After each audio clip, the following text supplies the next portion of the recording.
Kehamilan dalam usia 7-8 minggu ini pemeriksaan rutin harian yang kita lakukan seperti biasa. Berarti kemungkinan ini kan baru kedua kali ya si ibu melakukan pemeriksaan. Jadi pertama pada seorang ibu yang sudah telat haid, langsung dia akan melakukan tes urin kehamilan. Begitu positif, nah itu pemeriksaan pertama yang harus segera dia lakukan untuk memastikan kantung kehamilan sudah muncul atau belum pada sekitar 4-5 minggu. Terus dilihat posisi kantungnya benar ada di dalam rahim atau tidak ya.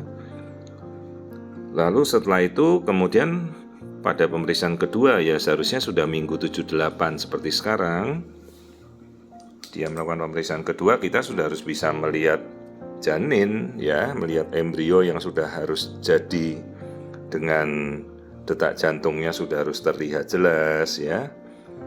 Dan itu kita harus sudah bisa menangkap sinyal detakan jantung tanpa perlu harus kita dengarkan, kita sudah harus bisa melihat detak jantung yang berkedip-kedip di tengah jantungnya bayi ya. Ini kehamilannya sudah 8 minggu, panjangnya sudah berapa ini 1,7 cm ya. Jadi kita sudah bisa melihat embrio yang berkembang dengan normal. Itu yolk sac-nya masih ada. Yolk sac itu berada di luar kantung ketuban ya, di luar kantung amnion. Yolk sac itu struktur yang memberikan makan janin pertama kali sampai 3 bulan. Setelah itu baru nanti plasenta yang berfungsi untuk memberikan makanan pada janin ya. Nah inilah tampilan kehamilan normal di 8 minggu ya seperti ini ya. Struktur kepala masih separuhnya struktur badan.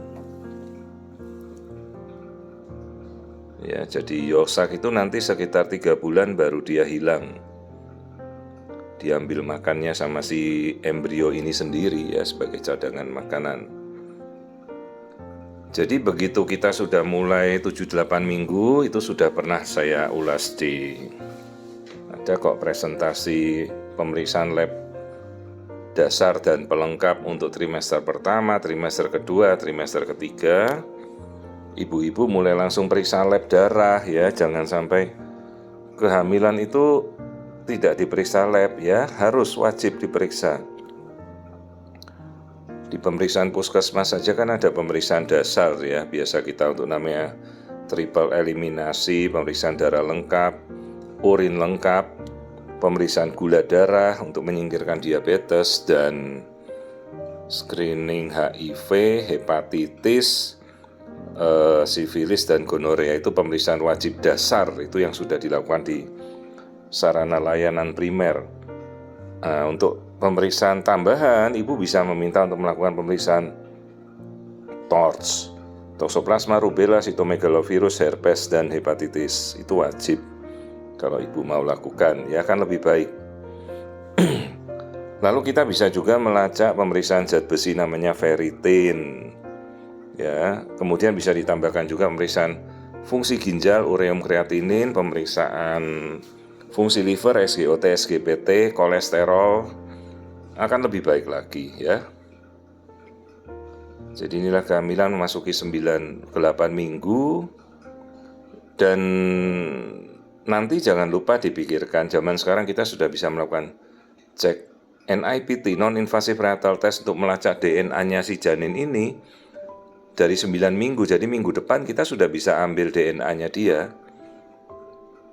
dengan cara mengambil darah si ibu. Di dalam sampel darah ibu sudah ada namanya cell free fetal DNA. Jadi sampel dari DNA bayi itu kecampur di tubuh ibunya, nanti terlacak di dalam darah ibu yang diperiksa di NIPT itu. Kita bisa melacak kelaminnya ya. Jadi bukan masalah cowok cewek, tapi kelamin seks kromosom anomali ya. Jadi kelamin itu tidak cuma laki atau perempuan, kelamin itu ada juga yang lain. Misalnya sindrom Klinefelter, Jacob syndrome, triple X kromosom atau Turner X0 kromosom ya, maka kita biasa anjurkan, Bu, periksalah genetika. Terus trisomi 1 sampai 22 ya. Itu sekarang sudah bisa dilakukan di Indonesia dengan harga yang sangat-sangat terjangkau ya, untuk pemeriksaan NIPT. Di wilayah Jawa, Bali itu bahkan pemeriksaan ini sudah kita lakukan wajib biasa untuk pasien-pasien rutin yang melakukan pemeriksaan, terlepas dari usia ibunya ya, karena sangat-sangat membantu untuk kita tahu kondisi DNA bayi screening dari awal ya. Jadi inilah kehamilan 7-8 minggu yang bertumbuh di dalam rahim normal, pertumbuhannya semuanya bagus.